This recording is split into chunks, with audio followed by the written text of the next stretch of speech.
নবী সাল্লাল্লাহু আলাইহি ওয়াসাল্লাম বলেছেন, মোরগ কেন ডেকে ওঠে তোমরা কি জানো? সাহাবীরা বলছেন, আল্লাহ এবং তার রাসূল ভালো জানেন। রাসূল সাল্লাল্লাহু আলাইহি ওয়াসাল্লাম বলেছেন, যখন ফজরের ওয়াক্ত হয় তখন তোমরা শুনবে মোরগ ডেকে ওঠে। ডেকে ওঠে না? নবী সাল্লাল্লাহু আলাইহি ওয়াসাল্লাম বলছেন, এই মোরগ আল্লাহ পাকের রহমতের ফেরেশতাদেরকে দেখতে পারে। বলে সুবহানাল্লাহ। অতএব তোমরা তখন এই দোয়া পাঠ করো, আল্লাহুম্মা ইন্নী আসআলুকা মিন ফাদলিক। কি দোয়া?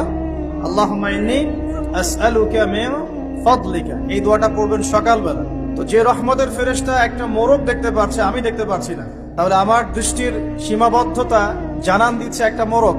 আবার আমাদের সবার দেহে আছে আত্মা বা রূহ। নবীকে প্রশ্ন করা হয়েছিল, ইয়াসআলুনাকা আনির রূহ, তারা তোমাকে রূহ বা আত্মা সম্পর্কে জিজ্ঞেস করে। কুলি রূহু মিন আমরি রাব্বি, বলে দাও রূহ বা আত্মা হচ্ছে তোমার রবের আদেশ মাত্র। ওমা উতীতুম মিনাল ইলমি ইল্লা কালিলা, এই রূহ সম্পর্কে তোমাদেরকে বেশি জ্ঞান দেয়া হয় নাই। আমরা ঘুমাই, আমাদের দেহ থেকে আত্মা প্রস্থান করে সাময়িকভাবে, আমরা কিন্তু আত্মাকে দেখতে পারি না। যে মানুষ তার দেহের মধ্যে থাকা আত্মাকেই দেখতে পারে না, তার দৃষ্টিভঙ্গি